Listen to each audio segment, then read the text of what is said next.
Grand Prix.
Honda has decided to sell its Formula One team. A lot of people here wondering if they had a job. Over those 3 or 4 months, really not knowing if we were going to survive. It was a difficult time. Honda's Formula One team looks set to be rebranded. Hundreds of jobs will be saved.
Well, I hope you're ready for this. 5 months after the checkered flag in Abu Dhabi signalled the end of the 2009 Formula One season, the magical mystery tour is about to spark into life once again.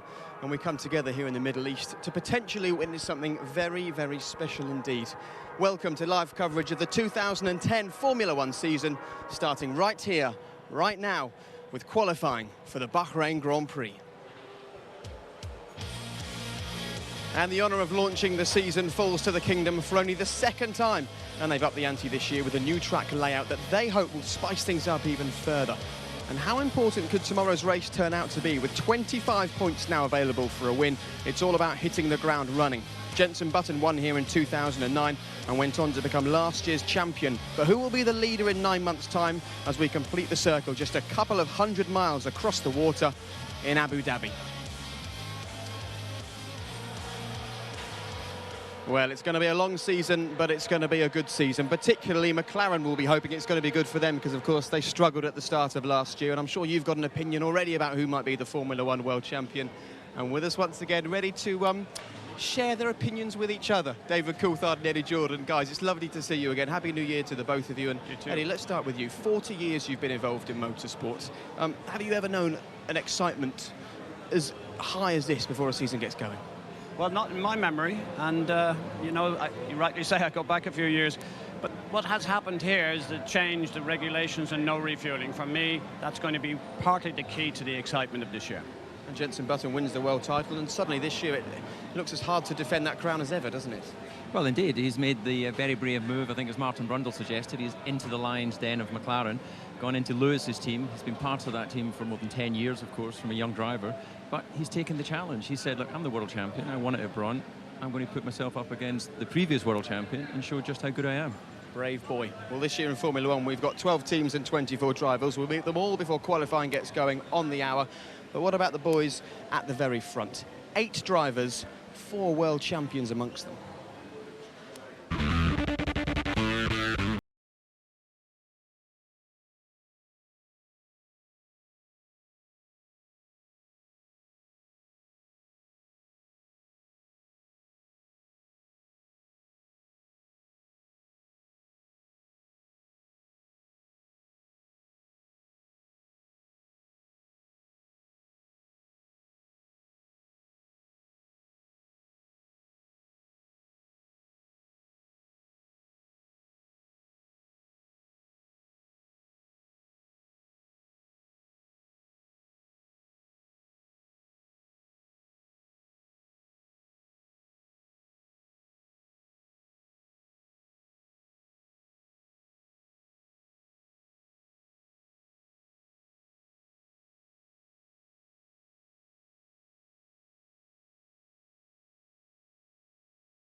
Back after his horrific injury in Hungary last year. The Brazilian's testing pace looks good and he's desperate to beat his new teammate.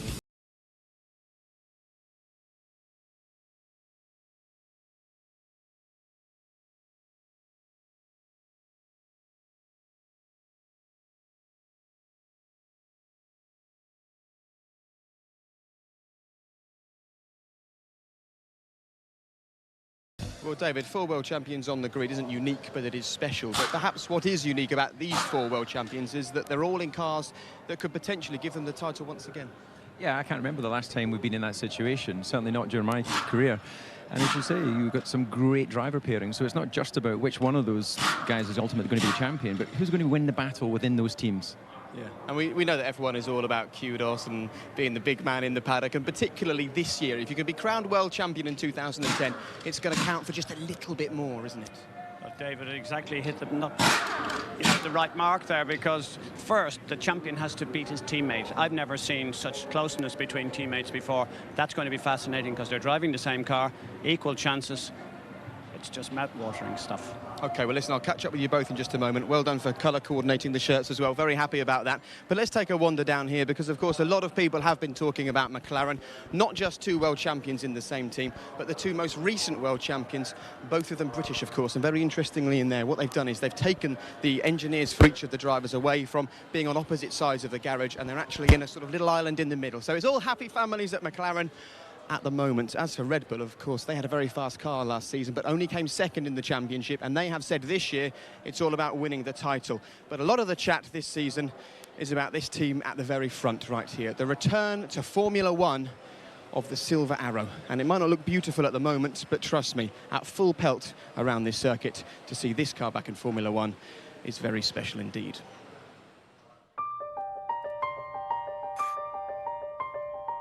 It's a freezing cold January day here in Stuttgart, a full 6 weeks before the Formula 1 season even gets going. So I wonder if the return of Michael Schumacher and Mercedes-Benz to the sport has got people talking. Okay, wunderbar. Okay, einmal die Kamera hier bitte.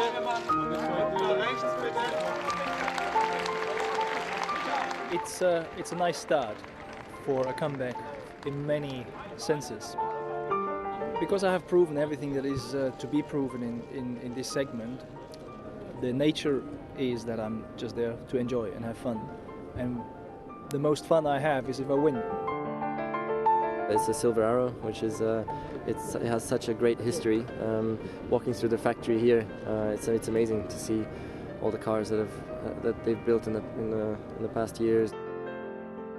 So the 2010 Formula One season represents the return to the sport of the Silver Arrow, and this car is where it all began. In 1934, the team turned up to race. The car was painted white, and bizarrely in those days there was a weight limit. The car was a kilogram overweight, so they stripped off the heavy lead paint. The car made the weight, the car made the race, and the rest, as they say, is history.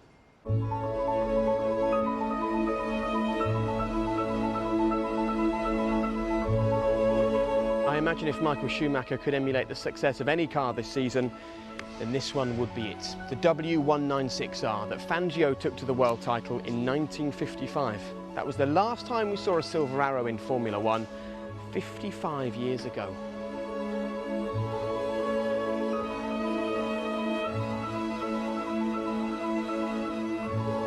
Mercedes provided the power to take Bahrain GP to the title last year, and now they're ready to go it alone. This is wonderful. Considering a year ago we didn't know we had a team, and 12 months on we've won the World Championships, and we're now part of Mercedes-Benz return to Grand Prix racing, which I think is great for us as a team, but great for the sport as well. Things have changed a lot in Formula One. There is a Concord agreement, we get a good money, still could be more from the commercial rights holder. This is a fourth of what we had to spend in Formula One 5 years ago. Does that mean your budget for this season is a quarter of what it was in 2005? That's right, that's right.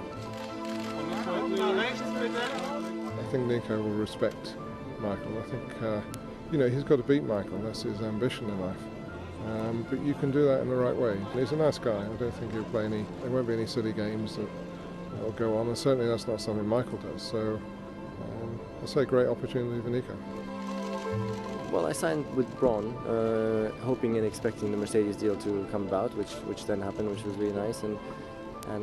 But of course, I was expecting to drive with Jensen, which also would have been great. I would have really liked to have been teammates with him, and then it just came completely differently. But to be honest, I was really happy with the outcome. We have all the ingredients to make it a good meal, and we like to eat it by the end. And you think the dessert might be the 2010 Formula One World Championship for yourself? That would be the cream on the dessert, yes.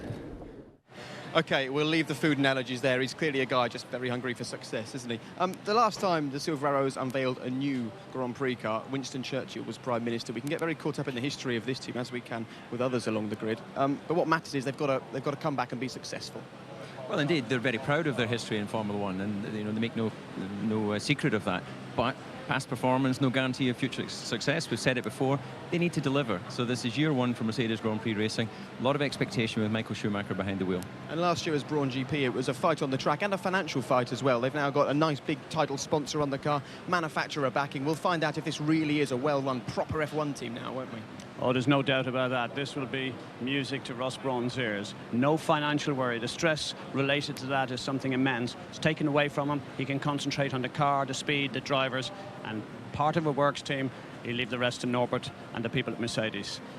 Unbelievable position. Well, it's a very special weekend for anybody who's got some past history with Mercedes Grand Prix, and one of those men is Stirling Moss. Now, unfortunately, Stirling had a bit of an accident at his home last weekend. We're very pleased to say he's on the mend. In fact, he's so much on the mend. Yesterday, he was moaning in his hospital bed because he couldn't press the red button on his television and watch free practice on the BBC. Well, thankfully, with the help of his friends here at Mercedes, Stirling has got this message for us. I must say, I'd like to thank everybody out there who is kind enough to write to me or email me or whatever after the shunt I had at the weekend. I'm glad to say I'm feeling better. I'm not feeling great, but I am feeling better and hope to get out of here within a week or so. And then obviously I've got to take it a bit easy, which is a bit of a bore, but still. And I shall be bouncing back as soon as I possibly can. And I hope that means that I'll be meeting a lot of you in the next few months. But thanks for your well wishes.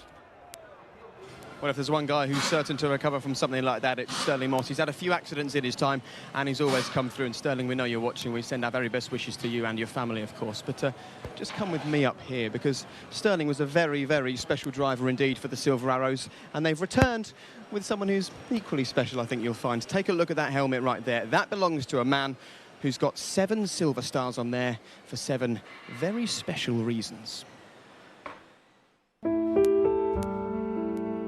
Michael Schumacher, the greatest Formula 1 driver of all time. No question. Ask any German. You don't agree? Come on, look at the numbers. 7 world titles, 91 race victories. That's 40 more than Prost, 50 more than Senna. He's the greatest record breaker in the history of sport. You name it, he achieved it. Okay, he was no angel, I give you that. But every champion must have a ruthless streak, don't you say? Think of Schumacher, and the image that comes to mind is of the Red Baron dominating the track in his scarlet Ferrari. But he actually made his name with Benetton, taking his first title in only his 3rd full season in Formula 1, winning 8 races as he went toe-to-toe with Damon Hill. It came down to the final race of the season in Australia. Look, Schumacher's off. Schumacher's lost time. Yeah. Hill goes by. Oh, out goes Schumacher. And if Damon Hill has to retire, that will mean that Schumacher will be world champion. What an incredible development. And the 1994 World Championship has been won, a lot of people will say, by default, by Michael Schumacher. An unpremeditated heat-of-the-moment foul or malice aforethought? No matter. The result stood and Schumacher was world champion, but not a wholly popular one. He is prepared to do anything to win and to prevent anyone else from beating him. I think that's borne out by his actions. There were no such debates the following season. Although he continued to clash with Hill, he won 9 races and took the title by 33 points to become the youngest 2-time champion in Formula 1 history. By now, he was hot property, and in 1996, he took on the challenge of trying to revitalize the oldest and grandest team in the sport, Ferrari. 17 years since Jody Scheckter won the last title in 1979. Schumacher was a consummate team builder, and he assembled a force completely dedicated to him. In return, he rewarded them with an awe-inspiring level of commitment, and the returns were almost immediate. 3 wins arrived in his first season before, in 1997, he once more took the race for the title down to the wire. This time the opponent was Jacques Villeneuve, the setting Jerez. Villeneuve is all over him, look, he's going through! Oh yes! I don't think... Out goes Michael Schumacher! That didn't work, Michael, you hit the wrong part of him, my friend. I don't think Michael's going to be seeing the Williams stuck in the pits as he did with Damon Hill those years ago. And look at the joy, the new world champion, Jacques Villeneuve. What it proves is what he did in '94 against Damon. At least this time it's the opposite that happened. Michael didn't play it really well because he broke his car and didn't damage my car enough. This time he would not get away with it, banished from the championship in disgrace. He wouldn't get as close again until he finally took the title with Ferrari in the year 2000, his 5th season with the team. That year he saw Mika Hakkinen in the penultimate race of the season. Grazie, grazie, grazie. It was the start of a partnership so complete as to appear at times invincible. 5 consecutive championships between 2000 and 2004, winning an incredible 45 races from 85. With 7 titles, the legendary Fangio record of 5 world championships long since battered. His blinding speed, supreme tactical acumen, awesome physical fitness, and the ability to lead and inspire his team. Few others have possessed that combination of race-winning characteristics. But not everyone was enamored. Domination breeds monotony, and Schumacher and Ferrari were accused of turning the sport into a parade. In some cases it was. Schumacher and the selfless Rubens Barrichello taking team orders to the extreme. So in 2005, new rules were introduced in a bid to make the series more competitive. It did exactly that. Ferrari and Schumacher were reined in. There was a new kid on the block, Fernando Alonso, and Schumacher didn't like it. Having surrendered his crown to him in 2005, he was prepared to do anything to to win what would be his 8th World Championship. Some of it not in the rulebook. In Monaco, having set the fastest time in qualifying, he then blocked part of the circuit, forcing Alonso to slow down. It was warm. And it went down to the final race of the season in Brazil. By now, Michael had announced he would retire at the end of the season. Luck was not on his side.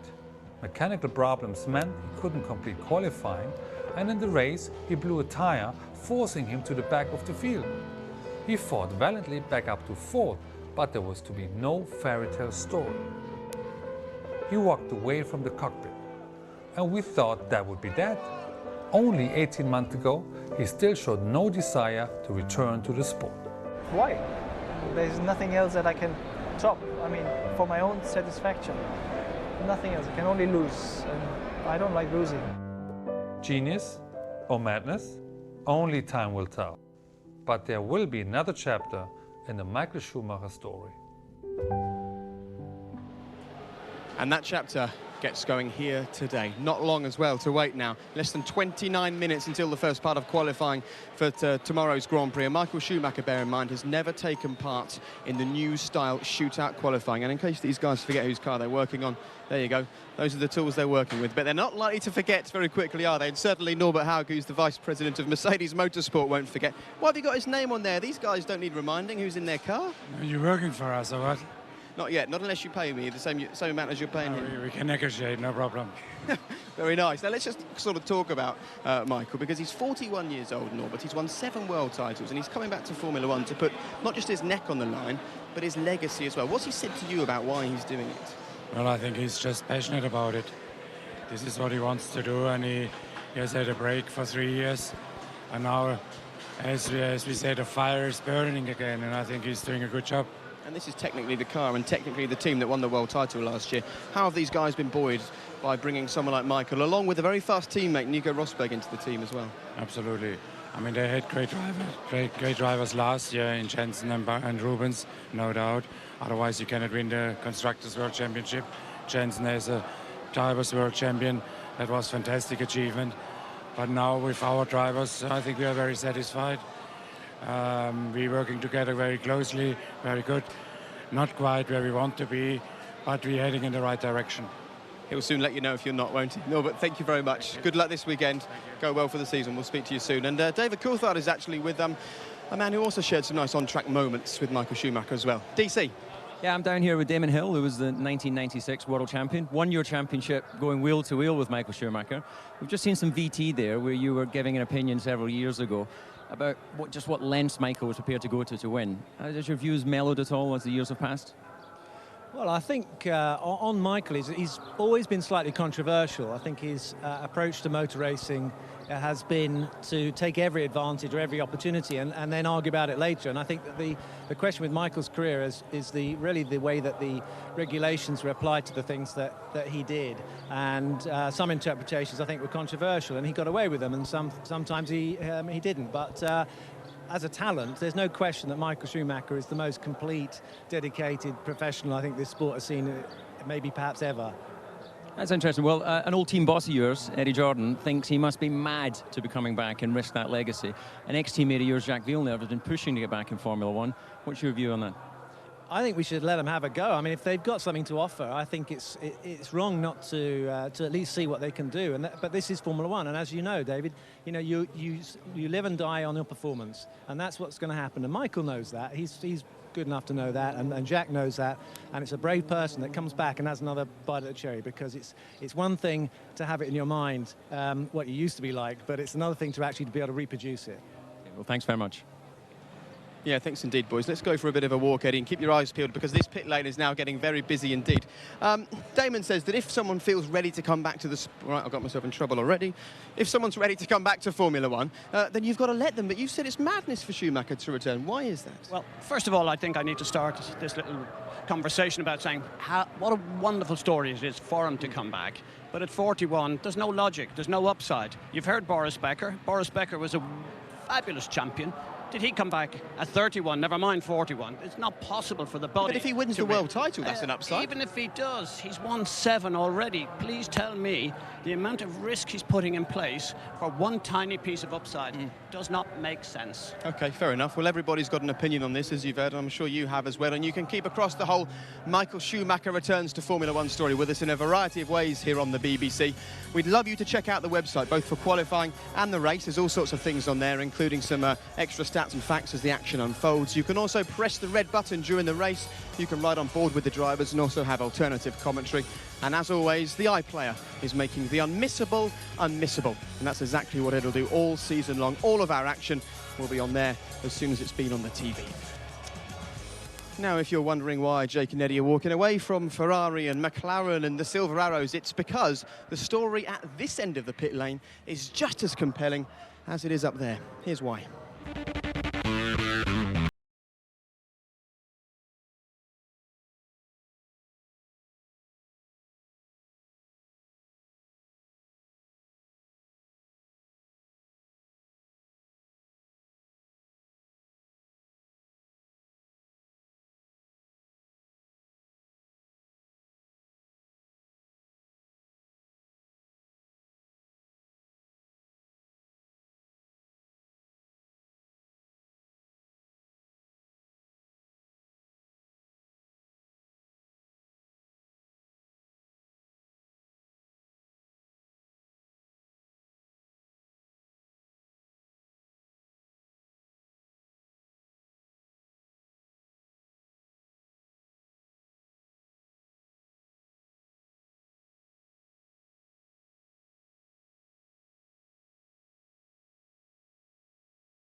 Two in the team, Lucas may find it a tough season ahead.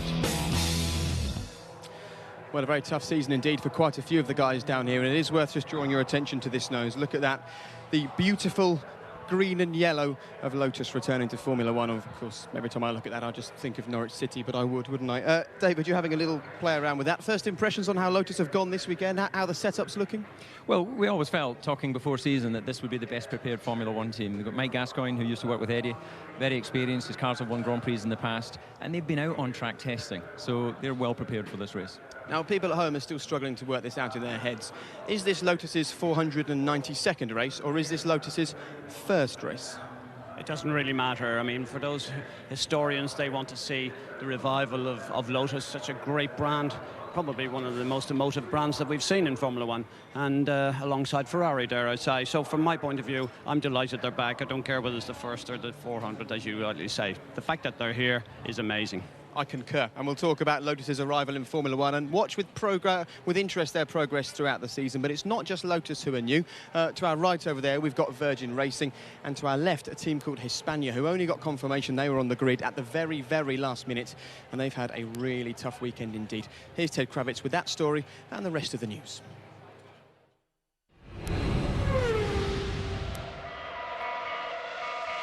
Hispania Racing's baptism of fire continues as the team used the first race as an extended test session.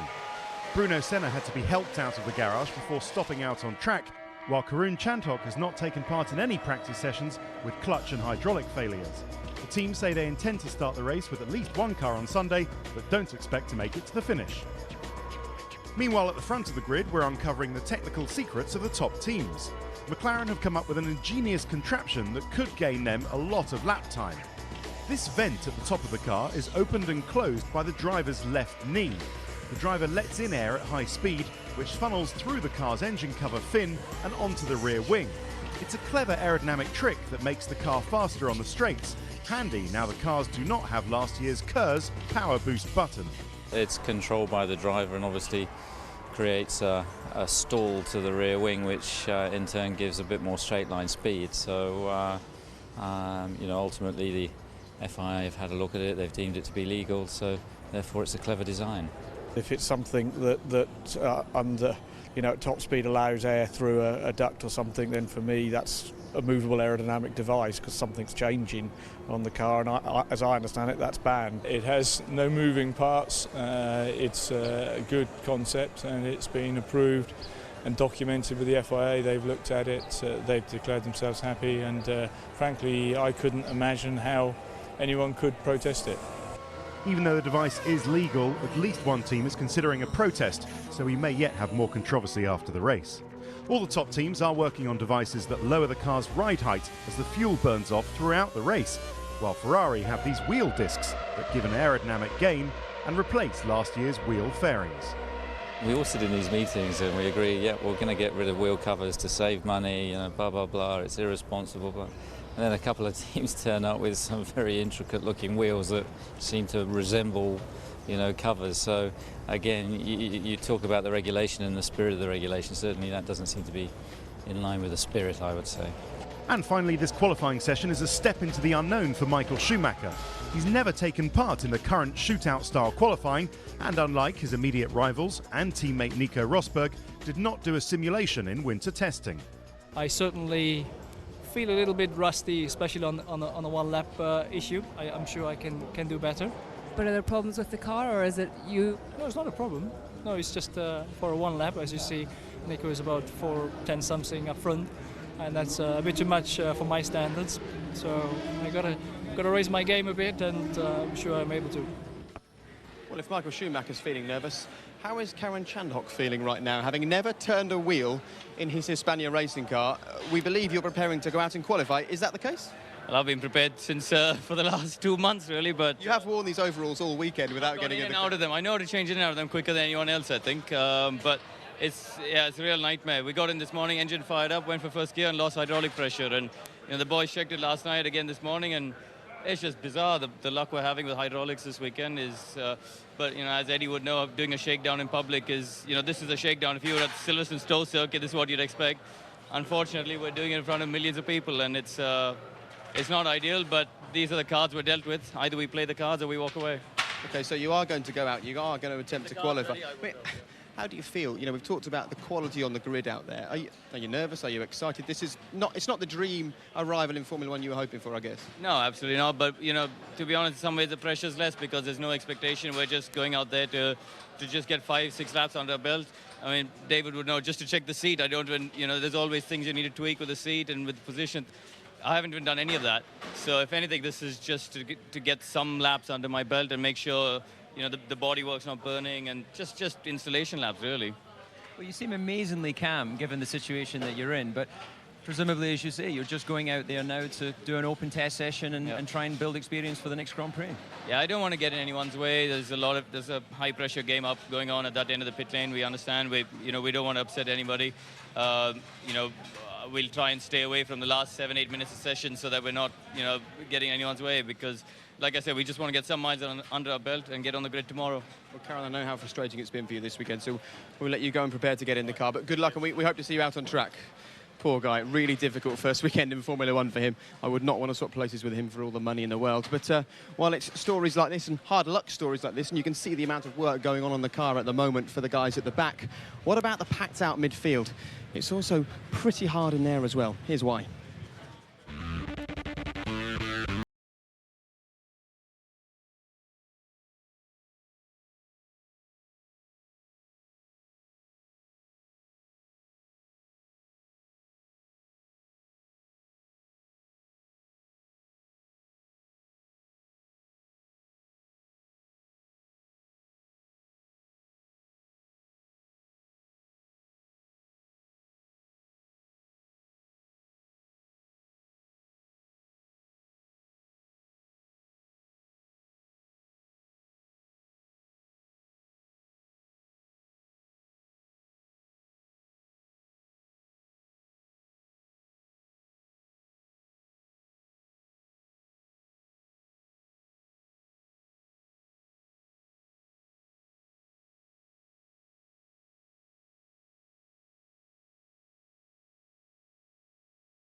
Julien Buemi scored 6 points last season.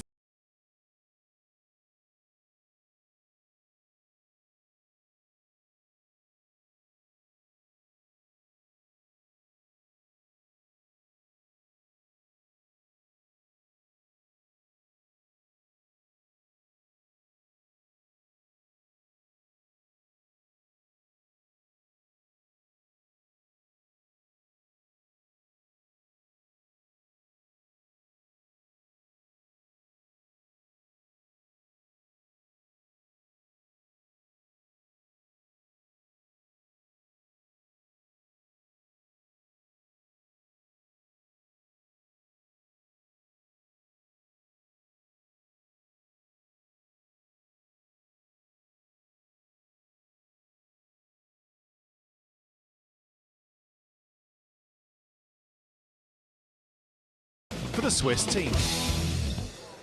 Well, you can see the nose is just being fitted to one of the midfield runners. This is the new Williams car, the FW32, and I'm here with Patrick Head. Patrick, the car looks an awful lot nicer with the nose on, doesn't it? So, you look at it for win number 114. Is this the car to deliver that win, do you think? Well, I think the basis of the car is certainly good enough for that, but I'm not sure we're in race-winning shape for here, but the first race of a Grand Prix is often a bit of a lottery, and we hope to be in there fighting, and we'll see what we can do. Now, one of the fundamental changes to Formula One that we haven't actually mentioned so far is that there's no refuelling during the race. Now, you've been involved in Formula One during refuelling and banned fuelling eras. Explain to us the sort of the challenges of designing a car with a big change in regulation like that.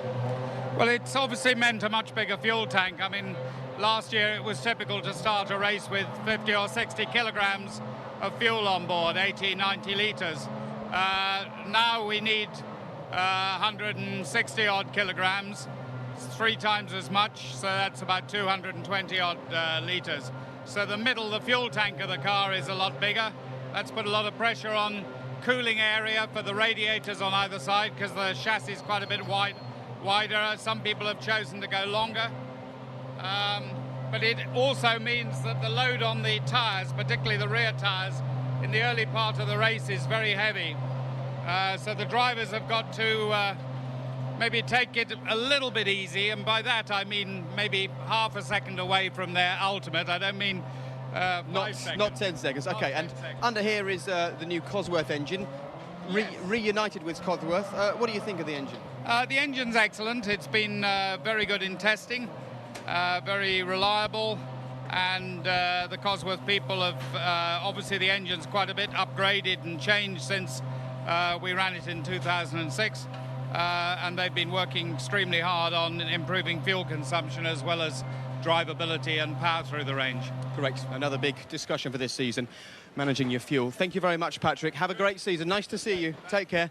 And of course, Williams really thought they had a good car last year. They started with the double diffuser concept, but still didn't really have the finishes and the points that they would have wanted. But what they have got this year is a fantastic young driver, a guy called Nico Hülkenberg, the current GP2 champion. And many people say it's a Williams driver that grabs the car and wrings its neck and throws it around the racetrack. And from what we've seen so far this season, Nico Hülkenberg is exactly that kind of driver. David, since Lewis Hamilton came into the sport, we've not seen an arrival with as much anticipation, barring Michael Schumacher this season, as Nico Hülkenberg.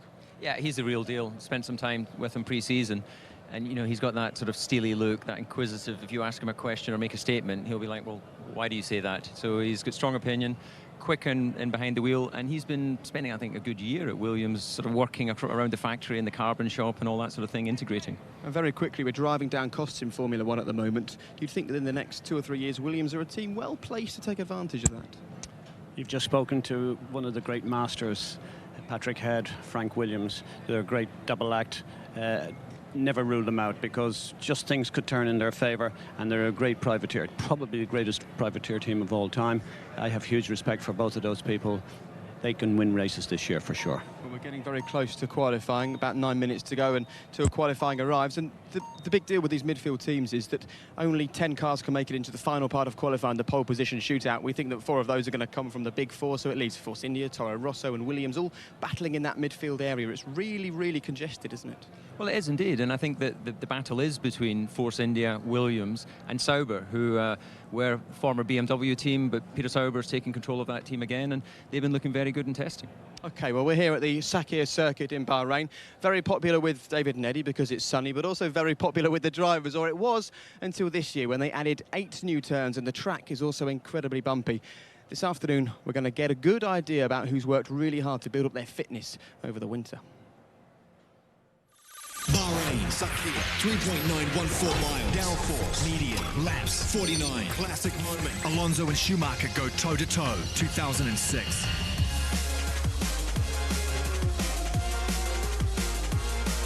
If you see the sectors, obviously sector 1 and 3, a lot of straights and not many corners, but sector 2 is such a busy sector. You've got so many corners, a lot of second and third gear stuff, so without sector 2 being put together, you're not going to do anything here this weekend, so that's a very important sector. It's about 1K longer compared to last year. We do about 1 minute 55 seconds a lap, which is a long lap, and with 23 corners it's just always hard to put it all together. The rear end, 40 means so much return, 6. The original part of the circuit I thoroughly enjoy. I think the new part seems to be very, very bumpy, very tricky at the moment, but everyone's in the same boat. Turn 6 to turn 7 is very tough because you're trying to brake as late as you can. And if you do that, you know, the car hits the ground and you're bouncing all over the place, and it's very difficult to see where you're going. It's pretty tough on your back as well. So it's a really tricky one, so you have to brake earlier, very gently, and so the front doesn't dip, and sort of just cruise through that part of the corner. The track actually has 2 different phases with the grip level. The new section, which is quite poor grip, and the old section, which is not too bad, so you have to try to adapt your setup as best as we can and try to do our best. Well, people are going to see a bit of a change to the circuit this year, and it hasn't been universally loved by the drivers so far, has it? No, it's made it one of well, it's the second longest lap in the Grand Prix calendar. So, you know, 6.2 kilometres, I think the lap is. There's only Spa that's longer, but the section they've added is really tight and twisty. And I think visually it looks great for television because the cars are moving around. But from the driver's point of view, they hate second and third gear corners. You know, they want to really stretch the legs of a Grand Prix car. Now, we've been with the quick boys, the slower boys, the boys in the middle. What are you looking forward to from qualifying today, Eddie? Well, I think it's going to be hugely exciting. We've got an extra grid, you know, 24 cars. Hopefully we'll have everybody out. And, you know, it's just a challenge. It's so exciting. I have no real clue who can get pole position here. It could be any one of 6 guys. OK, well, let's head up to the commentary box and find out what Martin Brundle and Jonathan Ledyard are excited about. And, guys, I guess it's commentating on true, real, fastest car wins qualifying. Absolutely. Low fuel, unlike the last few years when they've had to think about the race fuel for the first stint. I'm looking forward to Michael Schumacher. You're a man who's driven alongside him, and I want to see just how good is he. Is the old magic there? How can he compete against the likes of Hamilton and Alonso, Massa, and, of course, his teammate Nico Rosberg? And it's the first head-to-head, of course, also for Hamilton and Button, who's going to come out on top there. What they have got to do is keep their tyres intact for a complete hot lap of this new 3-point-mile track. OK, thanks, guys. And talking about tyres, there are less tyres for the teams now over a race weekend, just 11. How is that going to affect the way they approach qualifying? Well, I think it makes more of a difference for the preparation going into qualifying. They've obviously got less tyres to play with during the sessions, but what they've got allocated for qualifying in the race remains unchanged, and the big challenge will be trying to make that softer tyre work in the race. OK, well, as you can see, the sun is out. The teams are ready. It's very hot indeed here in Bahrain, and after waiting all winter long, and it was a snowy winter as well, we can now get back to the heat and the fun of qualifying in Formula 1. Here we go. It's time for the first qualifying session of 2010.